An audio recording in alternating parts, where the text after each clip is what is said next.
रीवा जिले में भूमाफियाओं के बढ़ते प्रभाव ने एक बार फिर प्रशासनिक व्यवस्था और कानून व्यवस्था पर गंभीर सवाल खड़े कर दिए हैं। ताजा मामला मनगवा बस्ती और बस स्टैंड से जुड़े मुख्य मार्ग का सामने आया है, जहां एक कीमती पैतृक भूमि पर जबरन कब्जे और अवैध निर्माण की कोशिशों से क्षेत्र में तनाव का माहौल बन गया है। प्राप्त जानकारी के अनुसार मनगवा निवासी विष्णुकांत चतुर्वेदी पिता वृंदावन चतुर्वेदी ने आरोप लगाया है कि आबी हल्का ग्राम गोदहाई में स्थित उनकी लगभग 3 एकड़ पैतृक भूमि जो से बस स्टैंड और मुख्य मार्ग के पास स्थित है, उस पर कुछ दबंग भूमाफियाओं द्वारा अवैध कब्जा जमाने की कोशिश की जा रही है। क्या आपके बोरवेल में बार बार पानी की समस्या हो रही है? 30 किलो के लोकल पाइप दे रहे हैं धोखा, बार बार टूटते हैं और खर्च बढ़ाते हैं? तो अब भरोसा कीजिए न्यूट्रॉन केसिंग पाइप पर, एक्स्ट्रा मजबूत लंबी उम्र के साथ। अब बाजार में मिलने वाले 30 किलो के पाइप को करें बाय बाय और आज ही लगवाएं न्यूट्रॉन 40 kg।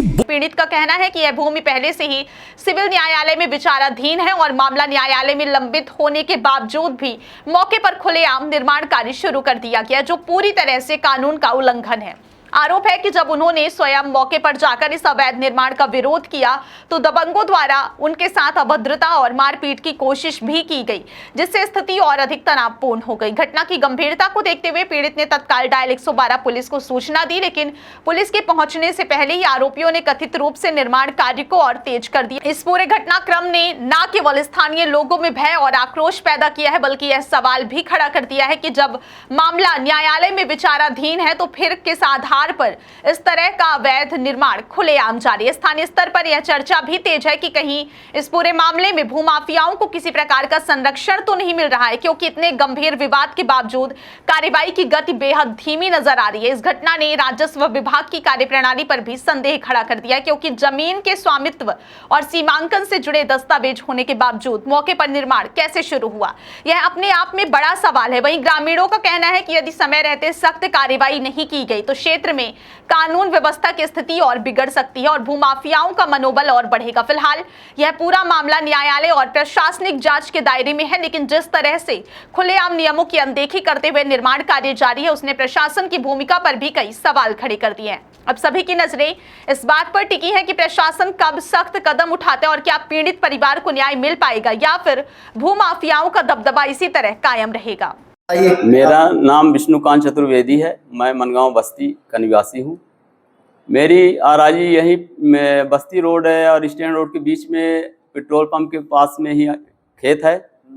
अभी कल मैं हार्वेस्टर द्वारा कटाई ही करवा के फुर्सत हुआ हूँ। अब पूरा मेरा खेत जो है जाली से बाउंड्री किया हुआ है और उसमें मोटर पंप का कनेक्शन भी है, मोटर पंप चलता है।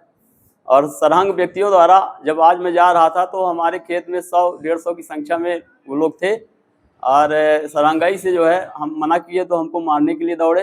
अपनी जान बचा के मैं बाहर निकल आया और वो ट्रैक्टर द्वारा पिलर करके और जो है तो पिलर करवा रहे हैं और अतिक्रमण के चक्कर में कब्जा कर रहे हैं। कौन लोग हैं जो आपके यहाँ पे ये कब्जा कर रहे हैं? ये इमरान खान उर्फ बंटू खान, पिता मोहम्मद रफ़ी, काफ़ी आपराधिक प्रवृत्ति का व्यक्ति है।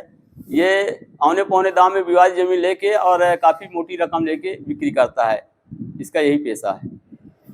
और धीरज तिवारी है, ये नवागांव के हैं, और शिवशंकर सोनी है, ये मनगांव बस्ती के हैं। 3 लोग ऐसा काम कर रहे हैं। आपने पुलिस को इसकी सूचना दी थी जब आप जबरन कब्जा कर रहे हैं? कल मैं इन्होंने चैलेंज किया था कि मैं जो है तो बनवाऊंगा, तुमको जो करना हो कर लेना, देख लेना। तो मैं सभी डॉक्यूमेंट्स अपने लेके जो सिविल न्यायालय में बात पर चल रहा है और जो मेरा और दस्तावेज था पुलिस के समक्ष गया। पुलिस वाले ये बोले कि इसमें स्टे कहाँ है, स्टे विचाराधीन है।